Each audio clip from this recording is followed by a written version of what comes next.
जय सत्यम सिद्धाय नमः गुरुजी। जय सत्यम सिद्धाय नमः कल्याण भाव। गुरुजी, मेरे मन में एक प्रश्न है कि जब हम किसी भगवान की पूजा पाठ करते हैं तो जब हम उनसे मांगते हैं तो क्या हम भगवान के दर्शन करने को ही भगवान को पाना मान सकते हैं, या भगवान को पाना से ही हम दर्शन मांग सकते हैं? कि दोनों ये विषय वस्तु भगवान को पाना और ये दोनों एक ही विषय वस्तु है या अलग अलग? ये तो नॉर्मल बात है।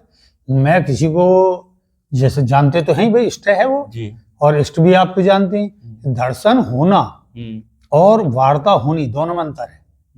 दर्शन हो गए किस तरीके के दर्शन है, जैसे कि हमने आज कैलेंडर के रूप में देख लिए, कोई मंदिर की मूर्ति देख ली, कोई ऐसा जैसे शिवलिंग देख लिया वगैरह वगैरह, विग्रह वगैरह देख लिए। लेकिन ये दर्शन जो है ना, ये रियल में दर्शन नहीं होते, ये मस्तिष्क की परिकल्पना होती है। क्योंकि जब हम चित्त में धारणा बनाते हैं किसी इष्ट की, तो धारणा शक्ति हमारे अवचेतन मस्तिष्क से चेतना में आ जाती है और वो हमें दर्शन देती है। रियल में तो ये बहुत कठिन चीज है कि ईश्वर के दर्शन हो जाएं या इष्ट के दर्शन हो जाएं और वो आपसे वार्ता करे। उसमें क्या है, कुंडली अगर मूलाधार से उठती हुई, मतलब ऐसे करती हुई ऋण और धन, मूलाधार से लेकर स्वादिष्ठान, नाभि, हृदय, वायु तत्व, इसमें ये बृहस्पति का क्षेत्र है। बृहस्पति का मतलब होता है विस्तार, विस्तृत क्षेत्र। तो जब यहाँ पर आती है वायु मीन्स आकाश तत्व और इनका मिक्सअप हो जाता है इसमें।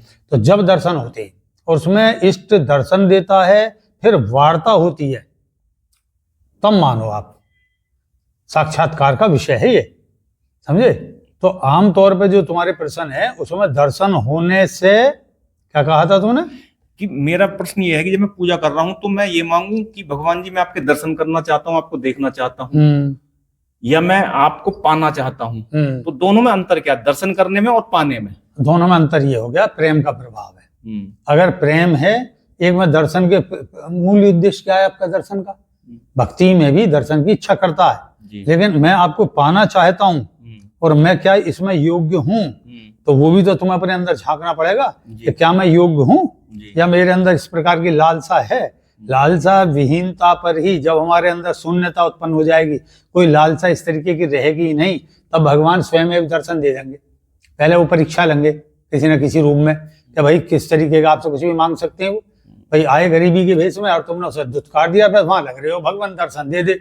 और जैसी वो मतलब कोई आया इस तरीके का भगवान दूसरे रूप में और तुमने उसमें लगा दी झाड़ दाग, क्या तू मेरी पूजा पाठ को नष्ट कर रहा, तू आगे जो है इस समय घंटे बजाए जा रहा, तो वो ये देख लेंगे कि इसमें धैर्य की कमी है नहीं, धारणा शक्ति का विकास नहीं है इसके अंदर। तो जिसमें धारणा, ध्यान और समाधि का एक जो जरा सा भी पक्ष नहीं है, तो उसे दर्शन कहां से दे देंगे? लालसा करता रहे बैठ के। वह तो बात है आप, लेकिन तेरी मत समझ गया, बात यह है प्रेम की। दोनों में दर्शन और पाना दोनों सेम चीजें या अलग अलग है? दोनों अलग है। इसमें से कौन सी महत्वपूर्ण है, दर्शन करना या पाना? पहले दर्शन होंगे और फिर उपलब्धि होगी तुम्हें।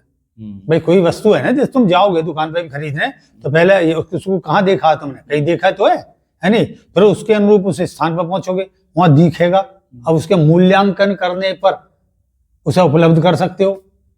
तो हमें कामना, पूजा करते हुए कामना क्या करनी चाहिए भगवान से? दर्शन की कि आप मुझे भगवान मुझे दर्शन दो, या कि भगवान जी मैं आपको प्राप्त कर लूं? कौन सी कामना मुझे नहीं, पहले तो ये समझो कि हम भगवान के प्रति कितना विश्वासी हैं।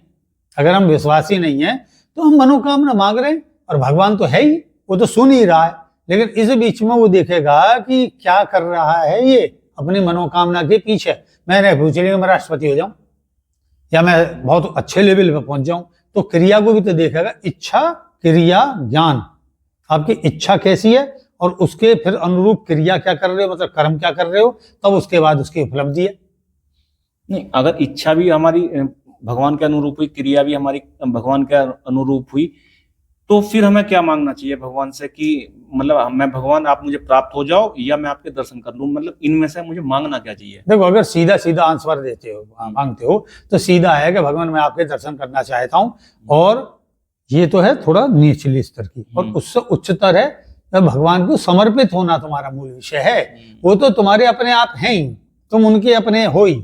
तो मांगना कि मैं भगवान मैं आपको मांगता हूं, तो मतलब आप उन्हें कहीं ना कहीं अधीन कर रहे हो, है नहीं। तो यहाँ पे बात आती है, ये स्तर भेद हैं सारे के सारे।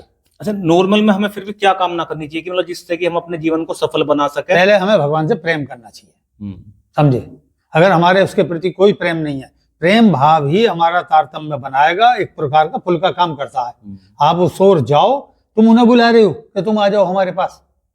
तो पहला सीढ़ी तो हमारा प्रेम करना भगवान से, और अंतिम लक्ष्य क्या होना चाहिए हमारे जीवन में? अंतिम लक्ष्य तो खुद ही जो है भगवान में विलीन हो जाना, और ये तो उसकी हाई लेवल अवस्था है कि भगवान हम में विलीन हो, है नहीं? तो ये भगवान की स्वेच्छा है कि वो आप में विलीन हो, आपकी भक्ति में।